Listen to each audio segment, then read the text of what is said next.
Bom dia, tudo bem com vocês? Espero que vocês estejam bem. Hoje, quarta-feira, dia 26 de março de 2025, um dia muito especial para mim, porque hoje está fazendo completando um mês do nosso momento de devocional das promessas de Deus para nós. Então, queria contar para vocês que essa estratégia foi Deus quem me deu nos dias de clamor. Nossa igreja tem uma campanha que se chama 12 noites de clamor por 12 meses de bênção. Em cada dia que nós vamos orar é referente a um mês do ano. E numa das noites de clamor, o Senhor falou ao meu coração que eu deveria falar do amor dele para as pessoas. E eu sempre falo, mas eu nunca imaginei que seria aqui no canal do YouTube. E então por isso aqui eu não peço like, por isso aqui eu não peço que deixem nada que possa me favorecer, porque esse momento é dedicado totalmente ao Senhor. E eu tinha dito para o Senhor que mesmo que fosse para uma pessoa, eu ia fazer por um mês, né, para ver como que as pessoas iriam então aceitar esse presente que Deus estava dando, né? E hoje está completando um mês e a gente percebe ali que várias pessoas assistem todos os dias. E eu não estou preocupada com o número de pessoas que possam vir aqui assistir. Eu estou preocupada, sim, em agradar a Deus e entregar aquilo que Ele me deu. Então, eu percebo que na minha volta existem muitas pessoas com problemas emocionais, do trauma, por conta de tudo que aconteceu aqui e pela insegurança do que vai acontecer. E vejam pessoas muito carentes de atenção, de não ter com quem conversar, de não poder colocar para fora tudo aquilo que elas sentiram, tudo que elas estão sentindo ainda, de não ter como contar como que foi os dias que elas viveram. E é somente elas falando que elas vão ser curadas, porque a pessoa precisa externar aquilo que está dentro dela. E muitas vezes não choram, mas muitas vezes choram. E nunca vi tanto homem chorando, homens adultos chorando ao conversar. E aqueles que não conseguem chorar, quando eu paro para conversar com eles, ou eu e meu marido, enfim, a gente sente que eles têm um nó aqui, né? Porque mudou muito a vida das pessoas aqui. Então, é por esse motivo que eu estou aqui todas as manhãs, compartilhando com vocês uma promessa de Deus para nós. E hoje a palavra está em Mateus 6,30, que é uma promessa maravilhosa, e eu fico muito feliz que tenha sido nesse dia que o Senhor separou essa palavra, um dia de especial, que está completando então 30 dias desse propósito que eu fiz com o Senhor. Diz assim: ora, se Deus veste assim a erva do campo, que hoje existe e amanhã lançada no forno, quanto mais a vós outros, homens de pequena fé? E o título é Provisão Divina.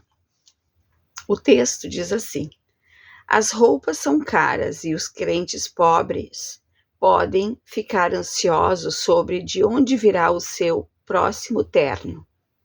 As solas estão gastas, como vamos conseguir sapatos novos? Veja como nosso atencioso Senhor providenciou esse cuidado. Nosso Pai Celestial veste a grama do campo com um esplendor ao qual Salomão não pôde igualar-se. Não vestirá então seus próprios filhos? Temos certeza de que ele o fará. Pode haver muitos remendos, mas nós teremos roupas. Um pobre ministro tinha roupas tão surradas e gastas que mal se sustentavam. Mas como servo do Senhor, ele esperou que seu mestre lhe encontrasse sua libre. Aconteceu que o escritor, em visita a um amigo, teve a oportunidade de ocupar o púlpito do bom homem, e lhe veio à mente fazer uma pequena coleta de oferendas para ele, e lá estava o seu terno. Existem muitos outros casos em que podemos ver que aqueles que serviam ao Senhor testificam quanto ele é atencioso em relação aos seus guardas-roupas. Aquele que fez o homem para que, quando pecasse, necessitasse de roupas, também por misericórdia o supriu com elas. E as roupas que o Senhor providenciou aos nossos primeiros pais eram muito melhores do que aquelas que eles mesmos haviam feito. Essa promessa é lindíssima e verdadeira. Uma vez eu me lembro de ter orado pelos uniformes das minhas filhas na escola. A gente sempre priorizou que as duas estudassem escolas cristãs, e essas escolas eram particulares. Uma aqui na ilha, até assim os jardins, acho que só o jardim, depois, e a primeira série. Depois elas foram para Porto Alegre. E a Duda não, a Duda já foi a primeira série, já fez em Porto Alegre. Então, elas estudaram nessas escolas, e lá em Porto Alegre, o colégio luterano era muito cara a mensalidade, então elas ganhavam bolsas ou então bolsa parcial. Alguns anos bolsa integral, mas foram poucas bolsas integrais perto do que elas ficaram desses 15 anos. Então a nossa despesa era muito alta e o uniforme era muito caro. E lá tinha uma feira que os clubes de mães fazia, que eles recolhiam as roupas dos pais, né? Tinham locais de coleta onde os pais que não queriam mais aquelas roupas colocavam para ser doadas, e o clube de mães então lavava aquelas roupas e revendia numa feira.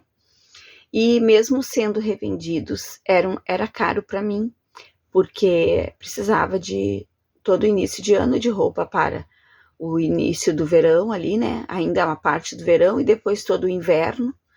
Então, 2 filhas em fase de crescimento. Então, isso aconteceu e foi bem difícil o tempo que elas estudaram lá para nós mantê-las lá. Mas era um propósito de vida, porque o estudo ninguém poderia tirar delas. Então, isso foi o meu maior investimento na vida, foi nos estudos das minhas filhas. E eu penso que essa semente, ela vai, ao longo dos anos, dar muitos frutos. Eu penso que, através da vida delas, meus netos serão também instruídos em boas escolas. E isso é o que eu tenho como meta de vida.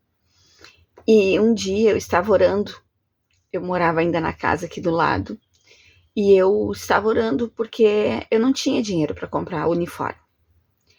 E foi uma coisa incrível, porque eu enviava elas para a escola, orava com elas, e depois das 7 às 8 eu ficava orando sozinha.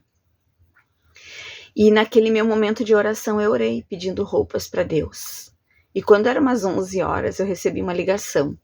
E essa ligação dizia assim: "Oi, Kátia, tudo bem? Eu gostaria de te perguntar, se não te ofende, eu tenho umas sacolas de uniformes e gostaria de perguntar se tu não te ofende que eu enviasse para tuas filhas." Então, ao mesmo tempo que eu estava orando na minha casa, aquela mãe preparou uma sacola na casa dela e ela me ligou oferecendo as roupas, e naquele dia ela enviou pelo meu esposo no final da aula, e naquele mesmo dia a necessidade das minhas filhas foi suprida pelo Senhor. Então, o poder da oração é algo incrível, e eu creio que isso aconteceu com nós todos aqui na ilha. Todos o Senhor derramou sobre nós e sobre esses 450 municípios atingidos pelas enchentes do ano de 2024. E penso que lá em Santa Catarina também, no final do ano de 2024, quando aconteceu aquela chuva que atingiu muitas pessoas lá, eu penso que também foram supridos, ou foi em janeiro, eu não lembro, foi no fim do ano, ou foi dezembro, ou foi janeiro, que aconteceu essa enchente lá em Florianópolis. Então, a gente fica perplexo de ver a bondade do Senhor, porque Ele sabe o que a gente precisa, e Ele derrama suas bênçãos sobre nós. E o que eu quero te dizer nesse dia é que o Senhor derrame sobre a tua vida aquilo que tu precisa, e que tu possas orar e contemplar com os teus olhos a providência de Deus sobre as tuas necessidades. Que Deus te abençoe. Uma maravilhosa quarta-feira. Que Jesus abençoe a tua casa e tudo aquilo que tu precisa. E que amanhã de manhã a gente possa se encontrar aqui para mais um momento de meditar nas promessas do Senhor. Deus abençoe. Até amanhã.